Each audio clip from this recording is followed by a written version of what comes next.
এখন আমি আলোচনা করব কমিউনিজম খারাপ দিক। বার্ট্রান্ড রাসেল একটা লিখেছিল যে বার্ট্রান্ড রাসেল একটা প্রবন্ধ লিখেছিলেন, why am not a communist. কমিউনিজমের তিনি দোষ বলেছেন যে কমিউনিস্টদের হাতে কমিউনিস্টের স্বৈরতন্ত্র কায়েম করে, একজন হাতে সমস্ত পাওয়ার। তাহলে কি হয়, একজন মানুষ তো সর্বজ্ঞ না, একজন মানুষ সব জানে না, ফলে তার দ্বারা অনেক ভুল হয়ে যায়। তো এই আর্টিকেলটা পড়ার মতো আর্টিকেল অনেকেই why am not A Christian এটা পড়েছেন, কিন্তু why am not a communist এটা পড়েননি। তো why am not a communist পড়ার মতোই একটা বই।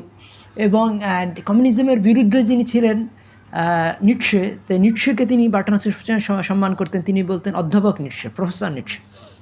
অন্য কাউকে তিনি হয় প্রফেসর বলে সম্বোধন করেননি। তো এই প্রফেসর নিটশে অত্যন্ত জ্ঞানী মানুষ ছিলেন, জার্মান দর্শনের চূড়া ছিলেন। কিন্তু আমি আজকে কমিউনিজম কেন বিরোধিতা করি সেটার কথা বলি, সেটা একটু অন্যরকম। সেটা হলো গিয়া ওই কালচার কারণে। কারণ আমার কাছে যেটা মনে হয়, আমি যে গত ভিডিওতে বললাম যে কালচার বড় না ইকোনমি বড়, আমার কাছে কালচারটাই বড়। যে এই ব্রিটিশ কালচার, জার্মান কালচার এবং ইসলামিক কালচার, এই তিন কালচার ইকোনমির থেকে বড় বলেই আশেপাশের দেশের থেকে তারা পৃথিবীতে রাজত্ব করতে পেরেছিল।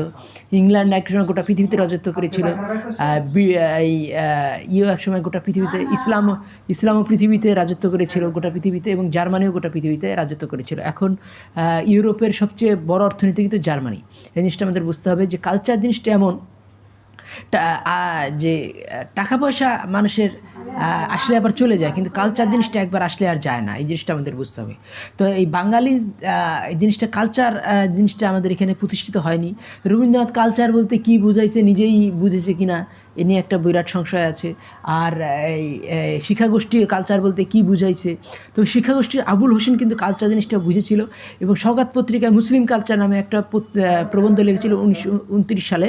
এবং তার কারণেই কিন্তু সওগাত পত্রিকায় তিনি এই মুসলিম কালচার প্রবন্ধটা ছাপিয়েছিলেন। সওগাতের সম্পাদক নাসিরুদ্দিন কিন্তু প্রায় 105 বছর বেঁচে তো এই কালচার জিনিসটা যদি আমরা বুঝতে পারি, তাহলে কিন্তু আমাদের আয়ু বাড়বে, আমাদের অর্থনৈতিক সমৃদ্ধি আসবে। যেটা হয়েছিল মুসলিম কালচারের ফলে গোটা আশেপাশের দেশের তুলনায় আরবরা ডেভেলপড হয়েছিল, এবং আরবরা রাজত্ব করেছিল কাদের উপরে, এই মিশরের উপরে, সিরিয়ার উপরে, এবং কনস্টান্টিনোপল এবং ইরানের উপরে। তাহলে এই জিনিসটা